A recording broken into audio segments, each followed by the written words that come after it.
झारखंड में छात्र आंदोलन कर रहे हैं, असंतोष का भाव है और लगातार आंदोलन उनका चल रहा है।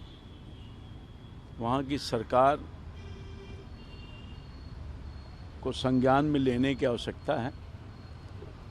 राहुल गांधी जी छात्रों के बहुत बड़े हितैषी हैं, ऐसा लग रहा है, एहसास हो रहा है। पहले कभी नहीं छात्रों की चिंता की। इन्हीं की सरकार थी कि छात्र आंदोलन हुआ पूरे देश के पैमाने पर, इमरजेंसी लागू किया गया था। छात्र आंदोलन के परिणाम से इनकी सरकार भी साफ हो गई थी। वो सब भूल गए होंगे, कांग्रेस पार्टी के लीडर हैं, याद करना चाहिए। इनके परिवार के ही लोग राज कर रहे थे, मगर अभी बहुत हितैषी हो गए छात्रों का। चलो ठीक है, देर से आए मगर दुरुस्त हैं।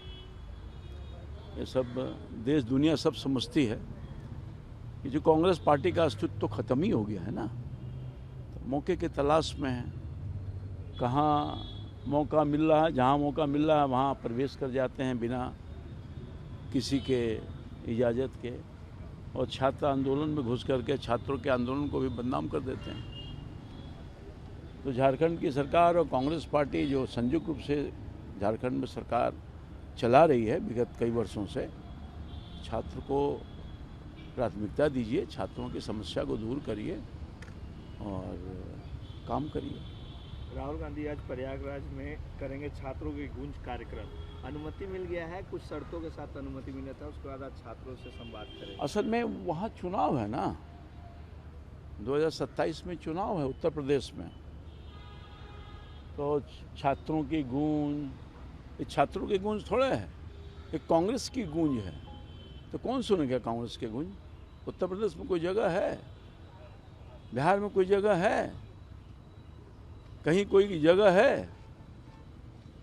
ये छात्रों की गूंज नहीं है, ये कांग्रेस पार्टी द्वारा आयोजित गूंज है। तो छात्रों के भेष में कांग्रेसिया सब है, कोई सुनने नहीं जाने वाला है, क्योंकि इनको देखा है, झेला है, भोगा है वर्षों वर्षों तक।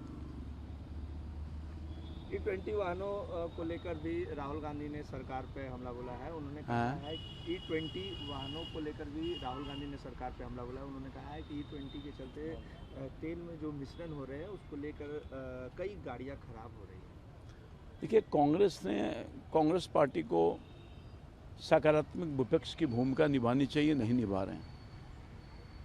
सरकार जो है E20 का प्रयोग कर रही है और पूरे जांच पड़ताल के साथ कर रही है। उसके फ़ायदे, उसके नुकसान सब पर सरकार ने रिसर्च किया है, तब उसके इस्तेमाल की इजाज़त दी है। मगर हर चीज़ में कांग्रेस पार्टी और राहुल जी खराब उनको दिख रहा है, क्योंकि देश के हित ऐसी नहीं है। वो जिस तरह से आत्मनिर्भर बनाने के लिए भारत की सरकार प्रयासरत है कि हम बड़े पैमाने पर हमारी धनराशि विदेश से पेट्रोलियम पदार्थ खरीदने के लिए बाध्य भी है, मजबूर है, और हमारा सब पैसा चल जाता है विदेश में। हमारे यहाँ जो पैसा इकट्ठा होता है वही हमारी ताकत है, वो तो हम दे देते हैं। इसलिए अगर राज्य की सरकार, केंद्र की सरकार, सभी सरकारें ये कोशिश कर रही है कि हम आत्मनिर्भर बन जाए पेट्रोलियम के मामले में, तो स्वागत योग्य है। विपक्ष के कांग्रेस पार्टी के राहुल जी को इस बात को समझना चाहिए और सहयोग करना चाहिए। उन्होंने सोशल मीडिया पर प्रधानमंत्री मोदी का मीम को लेकर जिक्र किया है। साथ ही साथ उन्होंने कहा है कि बैटमैन, और उन्होंने ये भी कहा है कि जब छात्र प्रदर्शन कर रहे थे और उसके बाद जब उनकी मांगों को लेकर जब प्रधानमंत्री आधी रात में जब घबराए हुए छात्रों से बात कर रहे थे, वो वाला मीम मुझे ज़्यादा अच्छा लगा। देखिए, कांग्रेस पार्टी और राहुल गांधी जी और इनके जो चट्टे बट्टे लोग हैं, और राहुल जी को और कांग्रेस पार्टी को माननीय मोदी जी का चेहरा पसंद नहीं है। माननीय मोदी जी की कोई काम पसंद नहीं है, तो इनके नापसंद से पसंद से कोई असर नहीं होने वाला है। जनता मालिक है, और जनता एक बार नहीं, 2 बार नहीं, 3 बार मैंडेट दी है पूरे मजबूती के साथ। बर्दाश्त करिए, सरकार के साथ सहयोग करिए। नेता प्रतिपक्ष हैं तो ये भी आपका दायित्व होता है कि सरकार को सहयोग करिए। सरकार के अंग हैं आप, विपक्ष भी अंग होता है। आप अपने दायित्वों का निर्वहन नहीं कर रहे हैं।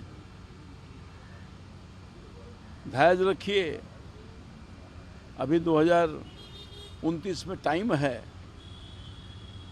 2029 में टाइम है, इसलिए धैर्य करिए, कसरत करिए, पसीना छुड़वाइए, जनता का विश्वास जीतने की कोशिश कीजिए। हमारी सरकार देश हित में काम करती है। हमारी सरकार 140 करोड़ लोगों के लिए काम कर रही है। हमारे प्रधानमंत्री जी देश को विकसित करने का काम कर रहे हैं और देश विकसित हो रहा है, प्रदेश विकसित हो रहा है, समृद्ध भारत बन रहा है, समृद्ध बिहार बन रहा है। और उसके लिए सारे के सारे लोग लगे हुए हैं। शिक्षा के मामले में हो, इंफ्रास्ट्रक्चर के मामले में है, हर चीज़ तो बहुत अच्छा हुआ है ना। कांग्रेस तो रसातल में भेज दिया था राज्यों की सरकारों को और केंद्र की सरकारों को। घोटाला नहीं ना हो रहा है, लुटेरे नहीं ना। कांग्रेस पार्टी जो लूटा, कोई ऐसा विभाग था जो अछूता था, खजाने लूटे जाते थे। अब खजाने पर पहरा के लिए मजबूत सिपाही खड़ा है, जिसका नाम है नरेंद्र मोदी जी। सर, बिहार के नेता प्रतिपक्ष तेजस्वी यादव कल डीजीपी से मुलाकात की, उन्होंने ज्ञापन सौंपा। जिस तरीके से बिहार में छात्रों का प्रदर्शन चल रहा था, छात्रों के प्रदर्शन के दौरान AK-47 से गोलियां चलाई गई और उन जो पुलिसकर्मी हैं उन पे कार्रवाई की। मैं धन्यवाद देना चाहता हूं नेता प्रतिपक्ष तेजस्वी जी को। जागे हैं, हम लोगों ने जगाया है उनको, कसरत कर रहे हैं। कानून का राज स्थापित है और कानून का राज है और रहेगा। विधि व्यवस्था मजबूत हो रहा है, काम हो रहा है। जो कानून के हाथ में लेगा उसके खिलाफ सख्त कार्रवाई होगी। आपके राज्य की खबरें, आपके शहर की खबरें सबसे पहले जानने के लिए देखते रहें अमर उजाला।